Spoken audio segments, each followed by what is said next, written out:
जब आंखों में सैनिक स्कूल का अरमान लिया, सैनिक स्कूल को ही अपना घर मान लिया, तो फिर जो भी है मुश्किल वह होगा आसान, क्योंकि अब जुड़े रहिए एग्जाम बैंक जेएनवी के साथ। हेलो दोस्तों, कैसे हैं आप सभी? उम्मीद करते हैं सभी लोग अच्छे होंगे। मेरा नाम है संजीव और स्वागत है आप सभी का एग्जाम बैंक जेएनवी पे। तो चलिए वीडियो को शुरू करते हैं।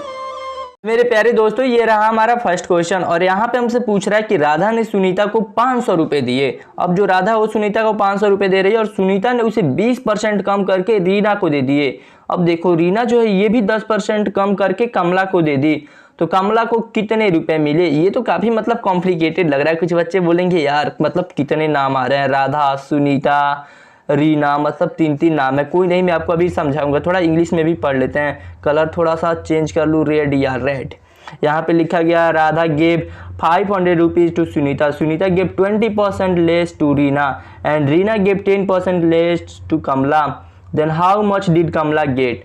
अब यहाँ पे चलिए इसको हम समझाते हैं, आपको एकदम अच्छे से समझाएंगे, मजे में मजे के साथ यार पढ़ाई करो। यहाँ पे देखो क्या बोला जा रहा है कि जो राधा है वो सुनीता को 500 रुपये दिए हैं, लेकिन सुनीता जो है इसी 500 रुपए को 20% कम करके रीना को देती है। तो चलो पता करते हैं कि रीना जो है इसको कितना रुपए मिले। कितना मिले होंगे? 500 माइनस 500 का 20%। अगर हम निकाल करके 500 में से घटा देंगे 500 का 20%, उतना रुपए रीना को मिले होंगे। बताओ सही बोल रहा हूँ कि नहीं? क्योंकि 500 रुपए में से 20% कम करके सुनीता जो है ये रीना को दे रही है, तो अगर हम 20% घटा लेते हैं 500 का तो हमको पता चल जाएगा। तो चलिए 1 से ये 20 से 5 बार में ये इससे कट होगा, 5 से 0 0 0 यानी आ गया 400। ये आ गया हमारा 400 रुपये, क्योंकि 500 में से 100 घटाओगे तो 400 ही आएगा। अब रीना को जो रुपए मिले हैं वो 400 रुपये मिले हैं। अब देखो रीना भी समझदार है, वो क्या कर रही है कि रीना भी 10% का क्या कर रही है, अपने पास रख ले रही है, यानी 10% कम करके तब कमला को दे रही है। तो चलिए अब हम बात करते हैं कि कमला को कितना मिलेगा। तो कमला को जो मिलेगा वो देखिए 400 जो रुपया है, 400 का माइनस और 400 का 10%, इतना रुपया कमला को मिलेगा। तो 10% यानी 0 से 0 कैंसिल, 10 से 10 कैंसिल, यानी 400 में से 40 को माइनस करेंगे। बताओ कितना होगा? 360 रुपए। First answer is correct. ये जो क्वेश्चंस मैं करा रहा हूँ आपको, ये तो ऑलरेडी बता चुका हूँ कि काफी इंपॉर्टेंट है। एक एक क्वेश्चंस को आप बार बार रिपीट करके देखना। मेरे दोस्त, ये रहा हमारा नेक्स्ट क्वेश्चन और ये तो काफी कमाल का क्वेश्चन है। मैं चाहता हूँ कि इसका आंसर सबसे पहले आप लोग दो लोग, उसके बाद से मैं आपको अब बताता हूँ। यहाँ पे हमसे बोल रहा है कि किसी वस्तु का विक्रय मूल्य इसके क्रय मूल्य का 4/3 गुना है। वो थोड़ा सा यहाँ पे टाइपिंग में मिस्टेक हो गया है, यहाँ पे 4/3 गुना यहाँ तक रहेगा क्वेश्चन। तो लाभ प्रतिशत बताना है कि कितना लाभ होगा। यहाँ पे देखिए, चलिए हम मान लेते हैं कि हमारा जो क्रय मूल्य है, तो हमारा जो क्रय मूल्य है वो हमारा x है। यहाँ पे वो इंग्लिश में भी हम पढ़ लेते हैं। The selling price of an article is it's, यहाँ पे रहेगा 4/3 टाइम्स इट्स कॉस्ट प्राइस, यहाँ पे लिख दिया है। Then what is the profit percentage? तो इसका आप थोड़ा सा ध्यान रखना, यहाँ पे थोड़ा सा गड़बड़ हो गया। यहाँ पे ये टाइम जो है ये 4/3 टाइम्स रहेगा। तो अब यहाँ पे देखिए हमारा जो CP है यानी जो क्रय मूल्य, इसको हम मान लेते हैं x। तो इस तरीके से हमारा जो SP है यानी जो विक्रय मूल्य है वो हमारा कितना हो जाएगा? बताओ आप खुद ही। ये इतना दिया है 4/3 टाइम्स, यानी जो हमारा क्रय मूल्य है उसका हमारा ये 4/3 हो जाएगा। इतना तो आप समझ ही रहे हो, इतना तक तो हो गया। अब देखो हमसे क्या बोल रहा है कि लाभ प्रतिशत बताना है आपको, प्रॉफिट परसेंटेज। तो सबसे पहले हमें लाभ पता होना चाहिए कि लाभ कितना हुआ है। लाभ का फॉर्मूला क्या होता है कि हम SP में से CP को माइनस करेंगे, विक्रय मूल्य में से क्रय मूल्य को। तो इस तरीके से जब हम घटाएंगे 4x/3 और माइनस x करेंगे तो ये 3x, देखो इसको 1 कर लो, अब आप सॉल्व कर लेना। तो इसको आप करोगे तो 3x, 4x में से 3x गया तो सिर्फ x बचेगा और नीचे 3 बचेगा। तो इस तरीके से हमने लाभ निकाल लिया है। जो हमारा लाभ है वो हो गया हमारा x/3 और हमको लाभ परसेंट निकालना है। तो ये लाभ परसेंट का फॉर्मूला जो होता है हमारा प्रॉफिट परसेंट बाय, तो ये होता है हमारा लाभ गुणे 100 और बटा हमारा होता है क्रय मूल्य। और क्रय मूल्य को हमने क्या माना था? बताओ आप, x माना था। ये हो गया हमारा x। यहाँ पे देखो x से x हमारा कैंसिल हो जाएगा जब x को हम ऊपर भेजेंगे। तो ये हो गया x को, तो x को जब हम ऊपर भेजेंगे तो ये 3x यहाँ पे हो जाता है। इतना आप समझ रहे हो? नहीं तो आप खुद ही भी एक बार करके देख लेना। तो इस तरीके से ये 100/3 हो जाएगा और जब इसको हम चेंज करेंगे तो 33 से ही 1/3%। तो option number D is correct. वैसे ये क्वेश्चन थोड़ा सा यहाँ पे ये जो गुना लिखा था कि इतना गुना है, इतना टाइम्स है, तो ये थोड़ा सा आपको डिस्टर्ब कर सकता, but this is very easy question.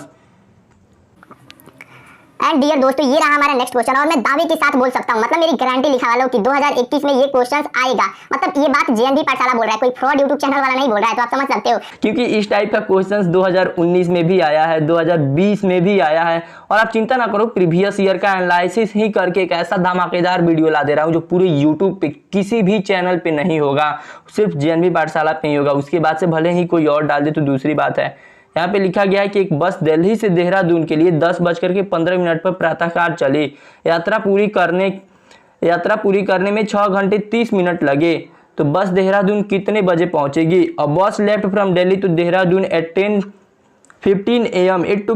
It took 6 hours 30 minutes to complete the journey. At what the time did the bus reach Dehradun?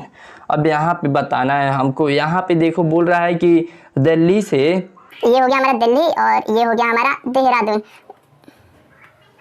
O sorry, फिर से हम लिखते हैं, ये हुआ हमारा दिल्ली और ये हुआ हमारा देहरादून।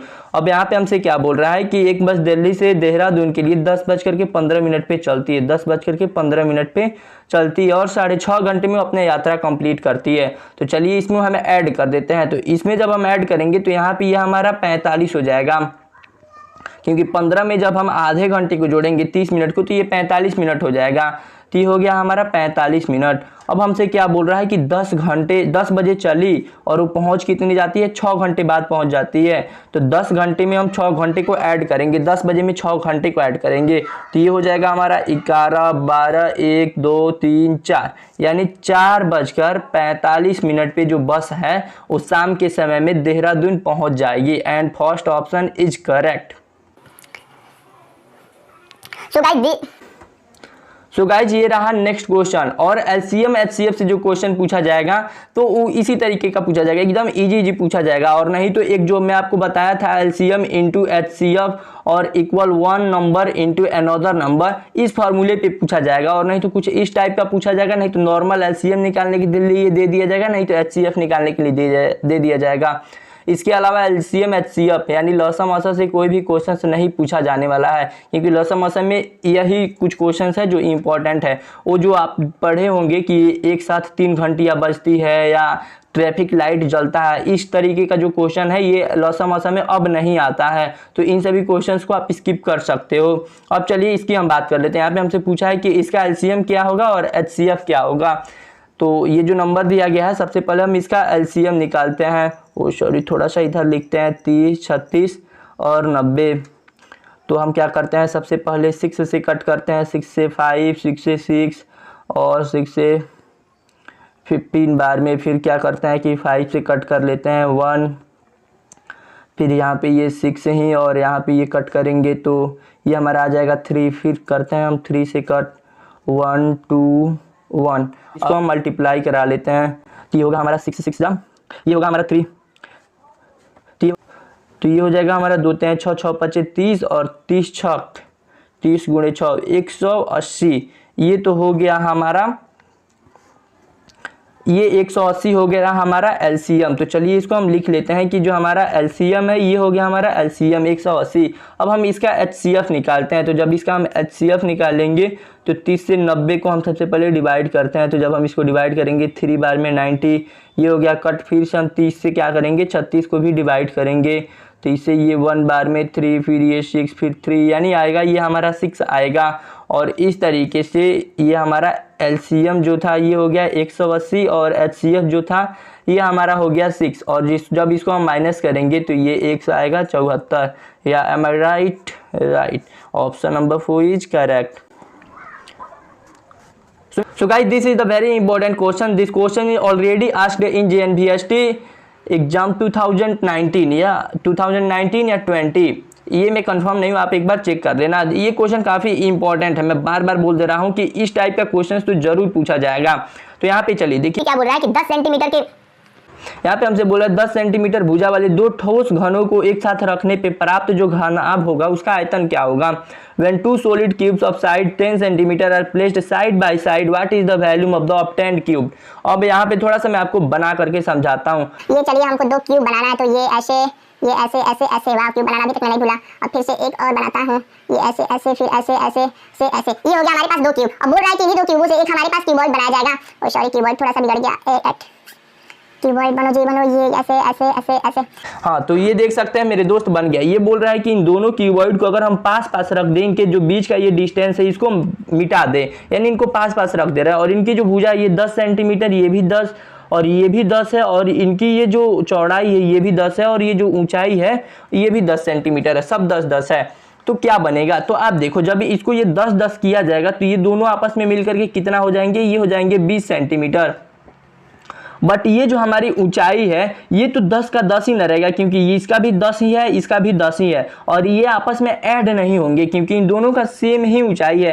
तो ये बस इतना क्या इतना ही रहेंगे, ये नहीं कि एक दूसरे के ऊपर ये रखे जा रहे हैं। तो इतना आप समझदार हो और इतना आप समझ रहे हो। तो ये जो होगा ये भी हमारा इसका 10 होगा क्यूबॉइड का, यानी घनाभ का। अब ये जो हमारी चौड़ाई है जो यहाँ पे आप देख रहे हो, तो इसका जो लेंथ होगा ये भी 10 ही रह जाएगा ये, बिकॉज इसकी भी जो चौड़ाई है ये चौड़ाई दोनों में से किसी का ऐड नहीं होगा, दोनों का चौड़ाई सेम ही रहेगा। तो ये आप समझ रहे हो। तो ये 10 हो गया, ये 20 और 10। अब इसका हमको क्या निकालना है, वैल्यूम निकालना है, यानी आयतन निकालना है।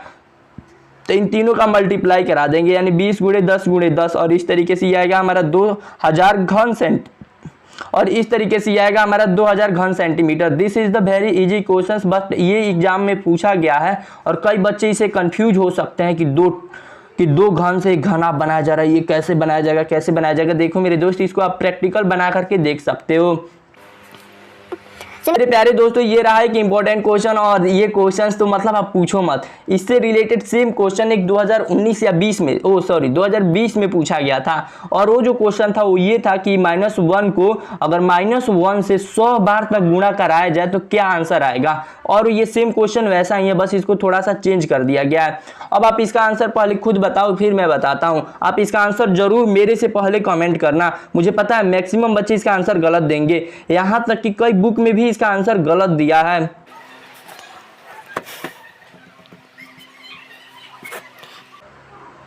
यहाँ तक कि कई बुक में भी इसका आंसर गलत दिया है, जैसे कि विद्यासागर के बुक में अगर 2020 वाला जो क्वेश्चन आया था कि -1 को -1 से 100 बार तक मल्टीप्लाई करा जाए तो उसका आंसर क्या होगा, तो विद्यासागर में ये क्वेश्चन गलत तरीके से समझाया गया है। लेकिन आज मैं इसको सही तरीके से आपको समझाने वाला हूँ। यहाँ पे देखो क्या बोल रहा है कि -1 है, -1 को हम ब्रैकेट में कर लेते हैं, और इसको गुणा किससे कराना है, -1 से। और ये जो -1 है, ये वाला हमारा जो -1 है ये 29 बार आएगा। तो इसको हम देखो जैसे 2 × 2 × 2 × 2, ये 3 बार हमने 2 को लिखा है, तो हम डायरेक्ट 2 पे पावर 3 भी तो लिख सकते हैं। अब बताओ ये गलत है कि सही। ऑफ कोर्स मेरे दोस्त सही है। 2 पे पावर जैसे 2 × 2 × 2 × 2, ये मान लो मैंने 4 पे लिखा है, तो इस पे 2 पे पावर 4 मैं डायरेक्ट लिख सकता हूँ। तो वैसे ही मैं थोड़ा सा यहाँ पे दिमाग लगाऊंगा, और जैसे -1 को हम 38 बार न लिख करके डायरेक्ट -1 पे जो पावर है उसको हम क्या करते हैं कि 38 लिख लेते हैं। आप बताओ ये सही तरीका है कि नहीं, मतलब जेएनवी पाठशाला माइंड सही लगाया है कि नहीं, आप खुद कमेंट करो पहले नीचे, फिर अब मैं आपको इसको समझाता हूँ। ये थोड़ा सा कलर चेंज कर लेते हैं। अब देखो ये रहा हमारा क्वेश्चन, और इस पे हमने कर लिया 38, इसका स्क्वायर कर, इसका उस पे पावर लगा लिया। अब देखो जब -1 पे कभी भी कोई भी यहाँ पे इवन नंबर हो, यानी सम संख्या हो पावर में, तो उसका जो आंसर आएगा ऑलवेज यानी हमेशा उसका जो आंसर आएगा हमेशा पॉजिटिव में 1 आएगा। और कभी भी अगर -1 का पावर ऑड हो, यानी विषम संख्या हो, तो कभी भी उसका आंसर जो आएगा वो -1 आएगा। तो ये 2 चीजें आप स्टार मार्क करके लिख लेना मेरे दोस्त, ये आपके लिए बहुत ज्यादा जरूरी है। उम्मीद है कि आपने लिख लिया होगा। तो इसको हम कर देते हैं इरेज।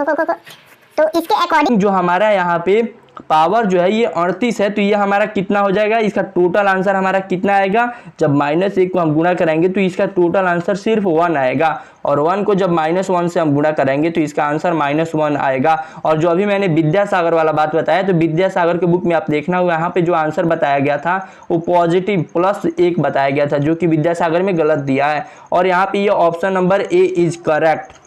इस वीडियो को भी अपने सभी दोस्तों के पास शेयर कर देना ताकि उनको भी ये सभी रियलिटी पता चल सके और वो भी ये छोटी छोटी मिस्टेक ना करें। और वीडियो को लाइक तो आपने कर ही दिया होगा। और जिन भी पढ़ने वाले लोग हैं प्लीज़ आप भी चैनल को जल्दी जल्दी सब्सक्राइब कर लीजिए। मिलते हैं अगले वीडियो में, तब तक के लिए जय हिंद जय नवोदय।